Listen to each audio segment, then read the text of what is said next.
Unit 4. Great Ideas. Track 37. Great ideas are generated in different ways. Sometimes an idea may simply be when a company takes advantage of an opportunity to extend its product range, to offer more choice to existing customers. Or a great idea could allow a company to enter a market which was closed to it before. Companies which are prepared to spend a lot on R&D may make a breakthrough by having an original idea for a product which others later copy, for example, Sony and the Walkman. On the other hand, some products are developed in response to customer research.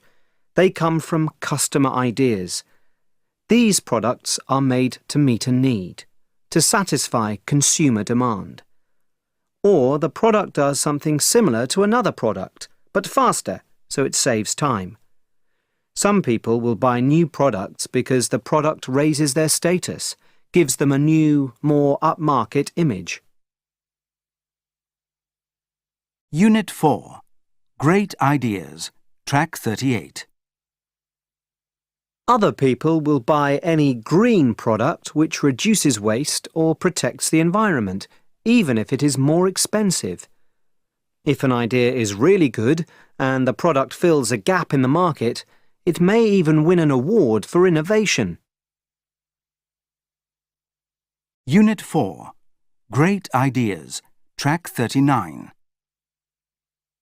In your opinion, what were the best business ideas of the last 15 years? I thought about this for quite a long time, and in my opinion, it's a service and two products. The first is eBay.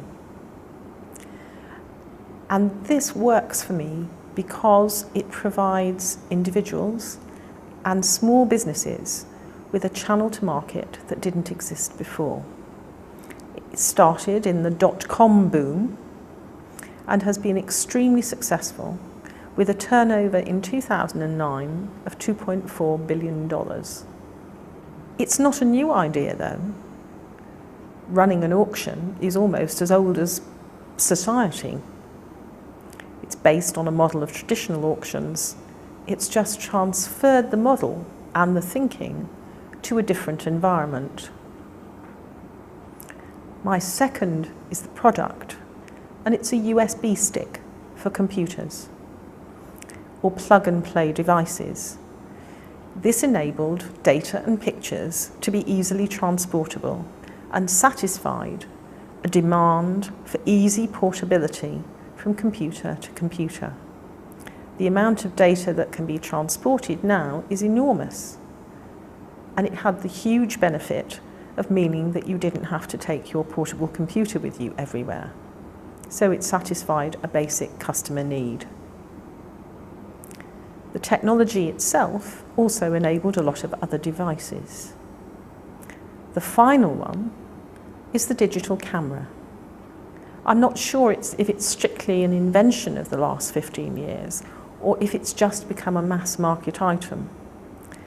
But it's revolutionized photography, and it's now incorporated into many other devices as a free gift, like mobile phones or PCs. And again, it satisfied a customer demand to share pictures and images quickly and easily. Unit 4. Great Ideas. Track 40. Do companies spend enough time on research and development? I think this depends very much on the industry. There are some product-based companies, like pharmaceuticals and high-tech companies, that spend an enormous amount of time and money on research and development.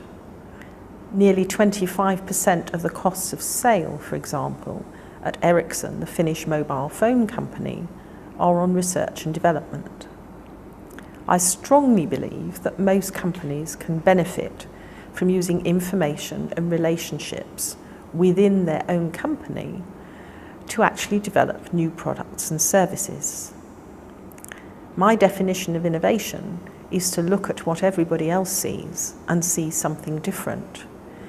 So that might mean looking at what you already do and looking at where you can do it slightly differently to increase your product range, or extending your products into new markets. This can save time and money. Unit 4. Great Ideas. Track 41. Okay, everyone, let's begin, shall we? Our main purpose is to decide the date of the launch for our new product, DM2000. After that, we've got to decide the recommended retail price for the phone and talk about our marketing plans, okay? May, what's your opinion? Should we launch in June or September? Personally, I'm in favor of June. Let's get into the market early and surprise our competitors. It could give us a big advantage. It might even force them to bring out their new phones earlier. I mean, before they're really ready to do so. Thanks, May. What do the rest of you think? Chang, how do you feel about this? Well, I'm not sure about June, really. I think it's too early. In fact, far too early. We need more time to plan our marketing. You know, a lot of people, potential buyers, will be away on holiday in June. It's not the best time to have a launch. We need to start with a real bang. Thanks, Chang. Wan, what's your view? I believe you'd prefer a later date for the launch, is that correct? Yeah, June's too early. I think September's the best time. We can promote the smartphone strongly then with a multimedia campaign. The last 3 months of the year have always been the peak period for selling new electronic products. That's when we need to put the phone on the market. I agree. I think there are good reasons for choosing September. What about the recommended retail price for the phone? Any thoughts on that? Hold on a minute. I thought we were talking about the launch date, not the price. Okay, May, maybe we are moving a little too fast. Let's get back to the point. I get the feeling that most of us seem to prefer September. Is that correct? Yeah. Yeah. Maybe. Okay, we're agreed. The launch is in September. Now, what about the price? Wan, I asked you to bring us ideas about this. I know we've set a price, but we should think again. I think it should be about 900 Hong Kong dollars. And your reasons? Well, simply our main competitor brought out a smartphone recently. It retails at just over 1,000 Hong Kong dollars. If we sell at 900, we'll be undercutting them by 10%. So we'll have a big price advantage at the start of our launch. Good. We need to be sharp on pricing. Now, what sales outlets do you think we should target, Wan? No problem there. We could start with the specialist mobile phone stores and big department stores. After that, we could look at other distribution channels. You know, stations, airports, that sort of thing. Right. Sounds okay to me. Everyone happy with Wan's suggestions? Yeah. Great. Good. Unit 4. Great Ideas. Track 42. You know, Jane, I'm really looking forward to choosing the winner of this competition.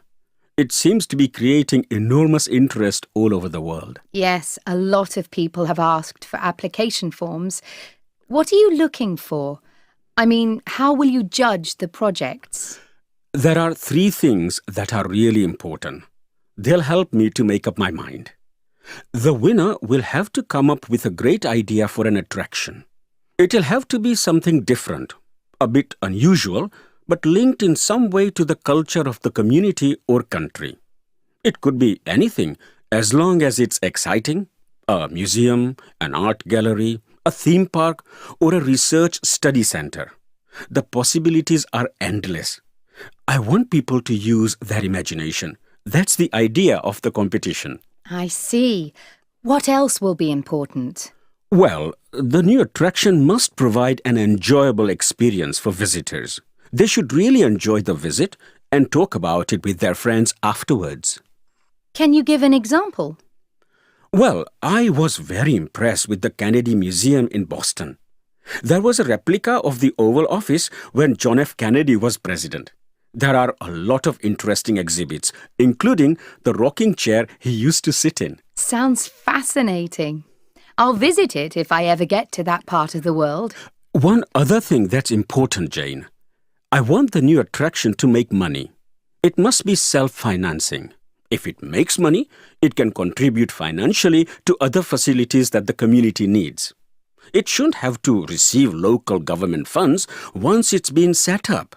The winner will have to come up with lots of ideas on how it can make money. I want it to be a commercial proposition. Leave a like and subscribe.